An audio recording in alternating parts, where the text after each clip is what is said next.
Okay, so Rugby World Cup, Scotland, Romania in Lille.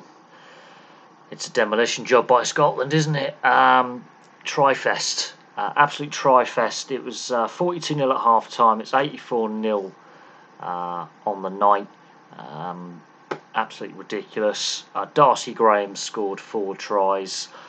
Hamish Watson gets a recall to the side and had a fantastic game. There was a period in the second half, about 12 minutes, where Romania challenged Scotland defensively, but the Scottish defence held up, which I think will please Gregor Townsend, because defensively they've had their frailties since he's been in charge, and that is a weakness in their game that they are strengthening every year. They get better defensively, but defence has been a weakness in the past. I think they'll be happy with not conceding a single point. But the try scoring, I mean, Hamish Watson starts them off, and I felt Hamish Watson had a fantastic game. Considering he's not been in favour recently, which surprises me. I think Hamish Watson, if he started against South Africa, maybe things could have been a bit different with breaking gain line and positive carries, because they did not get that losing bonus point, and that could come back to haunt Scotland. Now, yes, they put an 84-0 drubbing on Romania, and yes, some of the depth players have put their hand up and said, look, select me for the next game, giving Gregor Townsend some positive headaches. But some of the selections earlier in the tournament, you could say, were they focusing too much on the Ireland game at the end of the pool stage? Should Hamish have Watson started the last couple of games? I think he should have. He's a destructive ball runner. He's a high energy player, and he's great at the breakdown. He's great in the tackle area. He is a human wrecking ball. You need that on a rugby pitch. But let's just break it down, because at one point Romania had 12 players on the pitch. They had 3 players in the sin bin at the same time. That is ridiculous.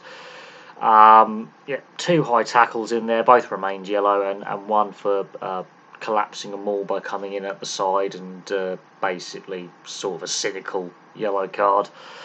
But again, we're seeing, I think, inconsistency with this yellow-red card TMO on the high tackle area. Now, both yellows remain yellow, but we've seen some of them, similar instance, given as red. So the debate about the consistency with the yellow-red card review system is going to continue. But let's just break it down, because Hamish Watson starts the try scoring after 9 minutes. Healy, off the kicking tee, has not missed a kick at goal all game. So a lot of tries to convert, and he's converted them all. Ali Price, again, he gets a recall to the side. He's not necessarily the starting scrum half anymore, and I think Ali Price and Hamish Watson had very good games. They injected energy and pace. Darcy Graham's had a field day. He's scored a hat-trick before half-time, and he rounds out the scoring right at the end. He also gets the bonus point try.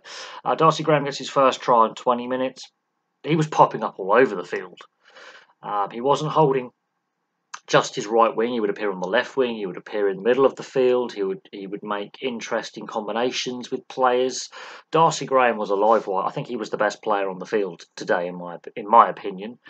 And they've scored 3 tries in 20 minutes, and they're comfortable. Now the yellow cards come. The first one, I don't think he's intentionally, gone to have. It's a head-on-head contact. We've seen them given as red. We've seen them given as yellow. I don't think there's any intent there. But where's the consistency in this area? And I will go back to the Tom Curry incident in the second game of the World Cup.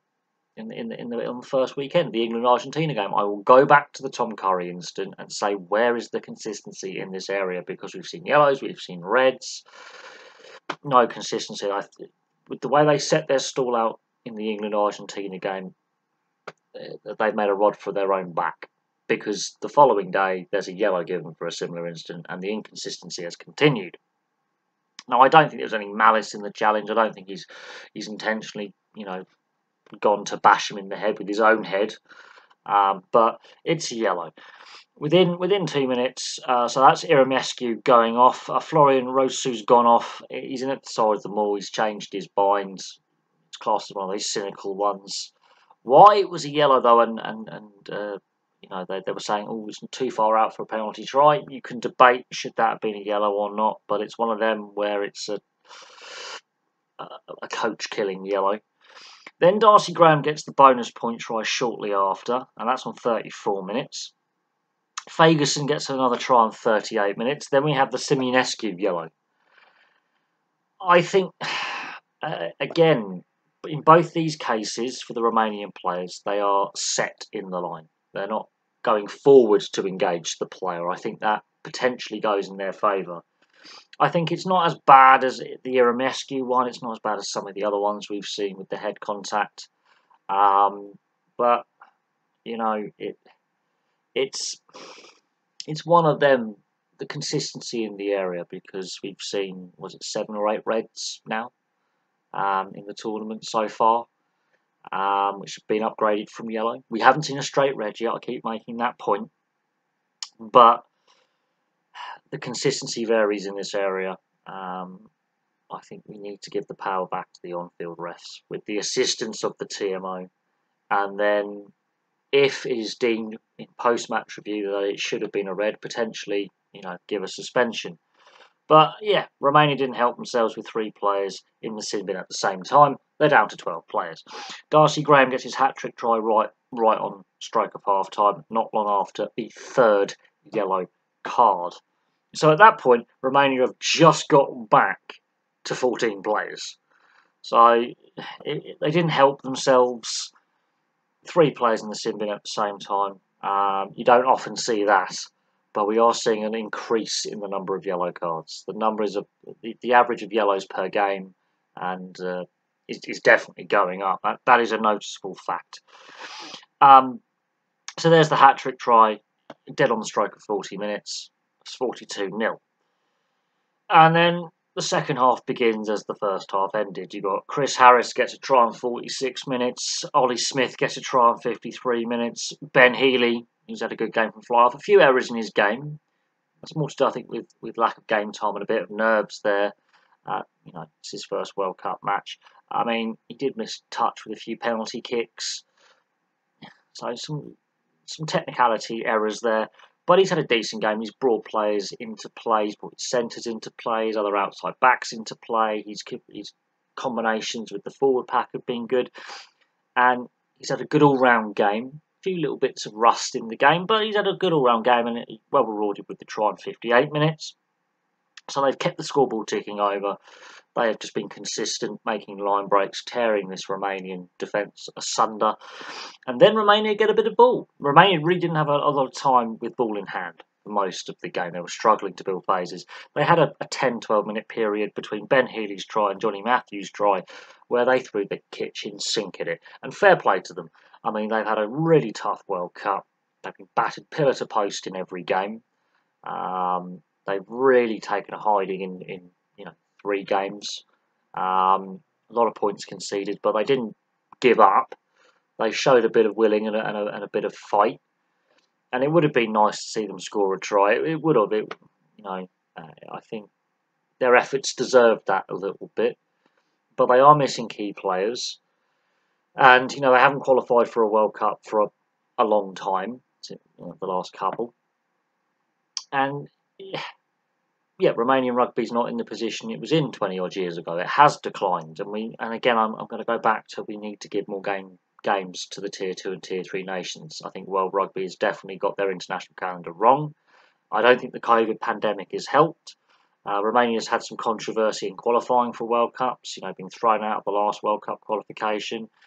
Again, Spain were involved in both this and that and the previous qualification. Spain have been thrown out of this one, so Romania get that allowed in because of a dodgy player or whatever it was. So they get in with a bit of luck through the qualification process, but there does need to be more thought put into the international calendar for the Tier 2 and Tier 3 sides in order for them to improve and be more competitive when they get round to World Cups.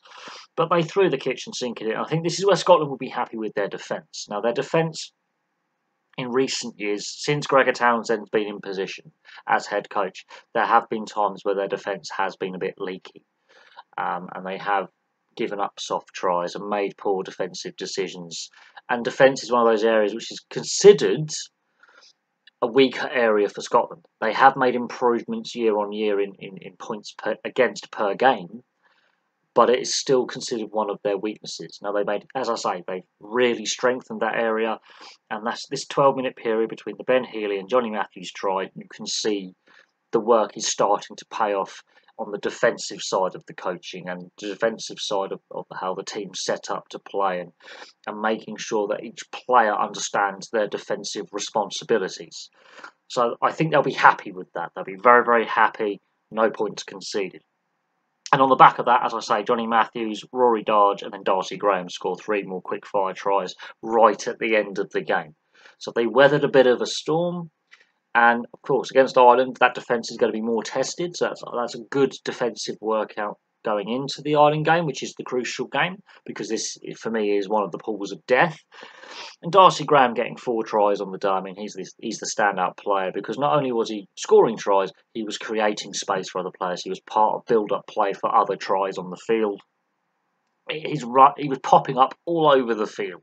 All over the field. He could have had 5, 6, maybe 7, 8 tries. He could have scored a hatful more. Just that little bit of final execution, forcing that last pass, forcing that last play. It happens when you've got one of these blowout scorelines that execution sometimes goes missing, but it's the second biggest win in World Cup history for Scotland. I think it's one of the biggest wins Scotland have ever had. So they definitely put a statement down, and the depth players have put a statement down, because 13 changes were made for this game from the last game. So the squad players are putting a hand up saying, look, select me for the next game. But Darcy Graham, for me, is the man of the match. You could argue Hamish Watson's had a massive impact. Ben Healy, as he's not a first choice fly half for Scotland, he's had a massive impact. But you could name any number of players. But for me, Hamish Watson and Darcy Graham are 2 big standouts. Ben Healy's had a decent game. It'd be interesting to see if he gets more game time, maybe in the Ireland game, coming off the bench, potentially, if Scotland get further into the tournament, potentially get some more game time, because I think he had a very, very good game. He's a very competent goal kicker, and in open play, he took some big hits. He was willing to take the defensive line on as well. He took some massive hits from the Romanian defence, so he's had a bit of a physical game as well. He's not afraid to take contact. He is a bigger fly half. He's a bigger player than Finn Russell. He's quite a big chap, so he can stand up to the rigours of physical contact, and it'll be interesting to see if he gets more game time. But Hamish Watson, I think he has to be involved in the Ireland game in some capacity, either off the bench or as a starter.